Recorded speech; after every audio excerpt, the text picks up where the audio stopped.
Some YouTubers are making some bank off of this Diddy scandal. Yo, welcome to Team Go Mode. It's your man Earl, Batman Stringer. Now, if you haven't heard about Sean P. Diddy Combs' scandals lately, I don't know where the hell you been. All right, but if you don't know, a couple weeks ago, one of Diddy's ex-girlfriends, Cassie, you might have heard her songs back in the day. All right, she had a couple little bangers, you know what I'm saying? But she actually filed a lawsuit against Diddy, and Diddy settled within 24 hours. So after that, all of these rumors start coming out about Diddy. I mean, all kinds of stuff, right? Now, with that being said, it's terrible news for Diddy, but great news for many YouTubers, because I ain't gonna lie, I fell down the rabbit hole watching just video after video after video about Diddy. You know what I'm saying? Some of the stuff he was allegedly involved with, some of the stuff he allegedly did is crazy, right?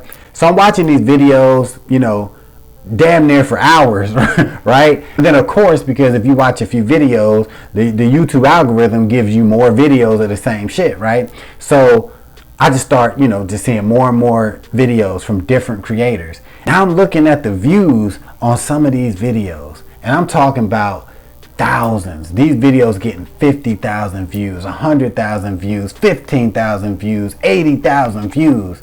Just short videos talking about Diddy. Some of them are AI generated. Some of them are just people doing voiceovers. Some of them are just podcast clips. Like, you name it, right? People are talking about Diddy's scandal, and they're making money doing it.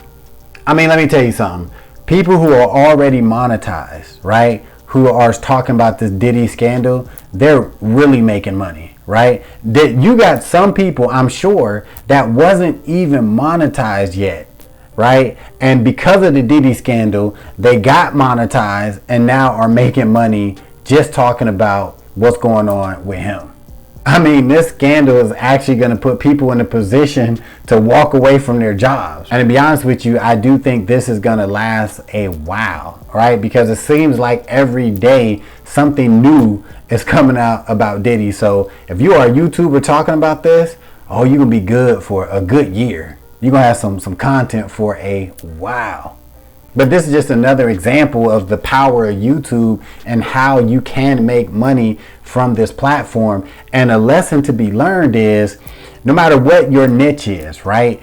If you want views, you need to find out what is popping in your niche, whatever it is, right? Because if you are an entertainment YouTuber or whatever, oh, this Diddy story is just, it's just doing wonders for your channel. No matter what it is, if you're in the cooking niche and something, you know, big happens, even a scandal, you know, related to cooking or a product or something, whatever, like, talk about it, right? If it's sports, right, you got a sports channel, talk about it. Music, talk about it, right? Even if it kind of deviates a little bit from what you used to talking about, if it's related to your niche and it's a big story, good or bad, create content about it, right? Because it really can get you more subscribers, and it really can add to your YouTube AdSense money. So like, I always try to pay attention to what's going on in the niches that I'm in, and I always tell my sister who's in the fitness niche, I'll always be like, yo, keep your ears open, right? Like, keep your ears open in the fitness world, see what's going on, and if something pop, create content. Create a video talking about it and get it up as soon as you can. Now, if you could care less about Diddy and have no desire about creating content about him, but you still want another way to make some money online, watch this video right here.